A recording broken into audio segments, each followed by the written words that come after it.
Alors, on va parler un petit peu de la pose de cathéter rétrograde, antérograde. C'est une question de tunnelisation. Soit on tunnelise du cou vers l'extérieur ou c'est l'inverse. Voilà.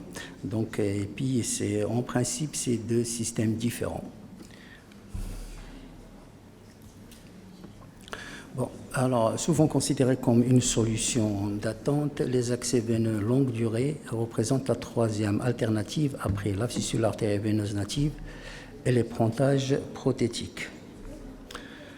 Ça repose sur l'implantation du cathéter dans la voie veineuse centrale dont l'émergence cutanée peut être soit extériorisée ou enfuir rattaché à des boîtiers type chambre. C'est des choses qu'on ne pose pas, je n'ai aucune expérience. J'en ai vu une fois un, mais bon, je ne sais pas, parce que je crois des aiguilles qui sont un petit peu spéciales, c'est pas du tout gérable, du moins chez nous. Alors, la spécificité des cathéters tient essentiellement à la nature du polymère utilisé. Bon, il y a plusieurs types, silicone, polyuréthane, la forme géométrique, soit double cathéter soudé ou cathéter double lumière séparé. C'est le cathéter de canaux. Différents sites d'implantation, on a le jugulaire interne, le fémoral, translombaire, au cou, il est parti. Translombaire, exceptionnellement le jugulaire externe ou sous-clavier. Bon, la jugulaire externe, je l'utilise moi, je dirais assez souvent quand je peux, quand il n'y a pas de jugulaire interne. Quand j'ai le choix de poser une jugulaire externe ou d'aller sur une sous-clave, je préfère prendre, de toute façon c'est à peu près le même chemin, mais je préfère être dans une zone de sécurité et partir sur la jugulaire externe. Le repérage des veines profondes par écho est souhaitable. Mieux encore, on a une pose éco-guidée.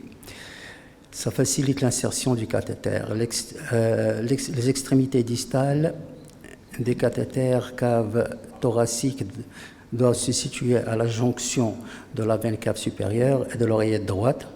Moi, je vais beaucoup plus dans l'oreillette avec les deux embouts.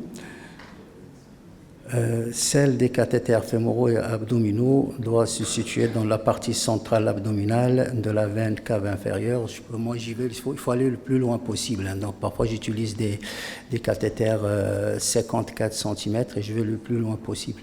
Ça pose moins de problèmes de thrombose. Voilà. Là, il y a un petit film pour voir la pose. Alors là, c'est une pose antérograde. Bon, bien sûr, une anesthésie locale, l'écho-guidé. Là, on voit vraiment le trocar qui va dans la veine. Donc, le risque de piquer l'artère est pratiquement nul. Mise en place du guide. Voilà. La préparation du tunnel.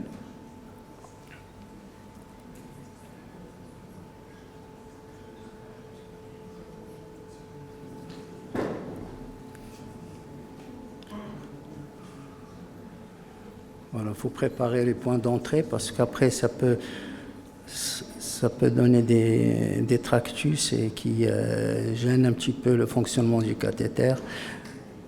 Alors, ça fait un bon bout de temps que j'ai commencé à tunneliser mes cathéters vers l'épaule. C'est pour avoir une courbure harmonieuse avec la veine. Et je dirais pas beaucoup de plicature sur les cathéters.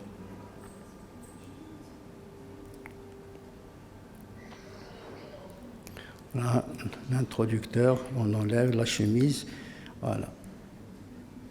C'est une sécurité, je retire le mandrin avant et je pousse que la chemise.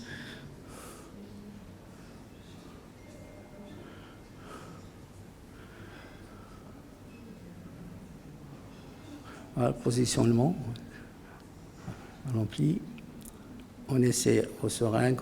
Bon, en principe, on a un flux correct, mais parfois, quand les patients arrivent au centre, le résultat c'est pas le résultat attendu et ils ont des petits soucis. Alors là, on est en rétrograde. La plupart du temps, moi, c'est le rétrograde, c'est surtout à gauche, hein, donc je privilégie le cathéter de Cano à gauche. C'est un cathéter qui reste maniable par rapport aux autres marques, aux autres qui sont soudés. Les introducteurs sont plus fins. Et quand on sait qu'on a le passage du tronc innominé et le gros risque de problème, là, il faut tout le temps on positionne les guides avec l'ampli.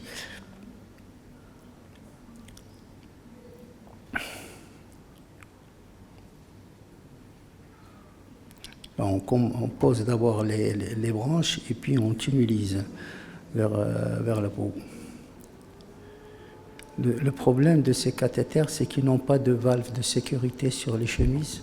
Il faut faire toujours attention à clamper avec le doigt, sinon on risque d'avoir des embolies. Là, on passe les cathéters avec un fil d'amarrage. Je préfère utiliser les canaux sans keuf parce que quand il y a un souci, c'est-à-dire pour les faire mobiliser à partir de l'extérieur ou parfois même on peut changer des cathéters de canaux à partir du point de cutané. On n'a pas besoin de reprendre au niveau du cou et quand il y a un keuf, c'est pas possible de réaliser ce geste. Voilà.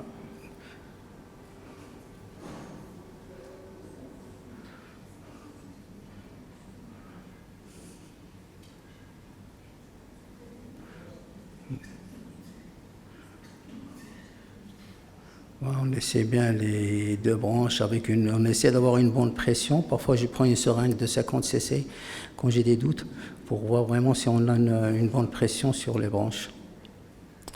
Voilà, pansement. Alors, en conclusion, on a la pose d'un cathéter. La pose d'un cathéter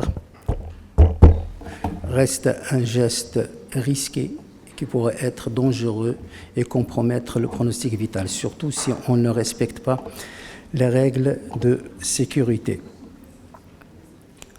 Pose éco-guidée, vérification à l'ampli de brillance de la position des guides et du cathéter, privilégier le cathéter de canaux à gauche et parfois quand on a des doutes sur la perméabilité des veines sous-clavières, il faudrait peut-être faire une flévo sur table. Hein. Donc, au lieu de piquer plusieurs fois, après, si c'est un échec, on ne peut pas poser. On peut injecter un peu d'iode et voir un petit peu si l'axe est perméable ou non. Et comme ça, on ne traumatise pas le malade et on essaie de choisir un bon site d'implantation. Merci.